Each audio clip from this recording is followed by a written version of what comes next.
বসত বাড়িতে কিংবা ছাদে যাদের এবং 12 মাসি লেবু গাছ আছে, একই জাতের একই ডালে যদি কলম করতে চান নিবেন এই যে কলা পাকা এমন বোতল আর চায়ের পাতি। আর এটা কিভাবে কাজ করে আমি আপনাদের বলছি। প্রথমে এমন সুন্দর একটি ডাল নেবেন, আর ডালের এই যে পাতাগুলো, এই পাতা এবং কাটাগুলো সুন্দর করে কিন্তু এবার ছিটাই নেবেন।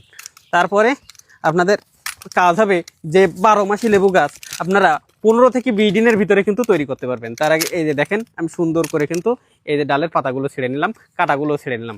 এবার এখান থেকে এই ডালটা এই যে এইভাবে ভেঙে নেব, কিন্তু এক পাশে ছাল কিন্তু আছে যার কারণে এই ডালটা কিন্তু শুকাবে না। তবে এখানে সুন্দর একটি পদ্ধতি আপনাদের আজকে শিখিয়ে দেবো, যারা কলাম কোনোদিন জীবনে করেও নি তারাও কিন্তু কলাম তৈরি করতে পারবে। দেখেন একবারে সহজ পদ্ধতি। এই মুখটিটা, বোতলের মুকুটিটা আগে এভাবে ছিদ্র করে নিতে হবে, ছিদ্র অংশ দিয়ে এভাবে সুন্দর করে দাঁড়ান, এখানে ঢুকছে না তার জন্য আমাকে এভাবে কেটে সুন্দর করে বোতলের মুখটিটা এর ভিতরে আগে ঢুকাই নিতে হবে।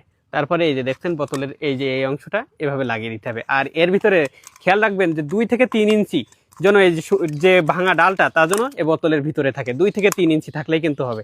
তারপরে এই যে দেখতে পাচ্ছেন কলাটা হচ্ছে একেবারে রুট হরমোনের মতো কাজ করে। আপনারা কলাও দিতে পারেন কিংবা দেখা যাচ্ছে অ্যালোভেরাও দিতে পারেন। এই যে দেখেন এই কলাটা এই যে সুন্দরভাবে এভাবে কেটে নেবেন, এই যে এই কাটা অংশ এটা কিন্তু এর ভিতরে এইভাবে দিয়ে দেবেন। আর এইভাবে যখনই দেবেন এ কিন্তু শিকড় গজাতে সাহায্য করে রুট হরমোন, আর এখানে একটা জৈব সারের মতো কাজ করবে। দেখবেন অল্প কিছুদিনের ভিতরেই এখান থেকে কজ বেরোবে। কিন্তু আরও কিছু কাজ আছে, সেটা হচ্ছে যে চায়ের পাতি আপনারা কেন দেবেন, কারণ এতে পানি ধরে রাখতে, বিশেষ করে পানি ধরে রাখতে সাহায্য করে। যার কারণে কিন্তু এই যে প্রথমে আমাদের বোতলের পিছনের অংশ নিতে হবে, কারণ এর ভিতরে যদি পানি যায় তাহলে কিন্তু আবার নষ্ট হয়ে যাবে। এই যে তার জন্য এই যে সুন্দর করে এই চায়ের পাতি এর ভিতরে ঢুকাই দিতে হবে এভাবে গেদে গেদে, আর এভাবে গেদে গেদে দিতে হবে, টাইট থাকবে তাহলে কিন্তু শিকড় বেশি গজাবে।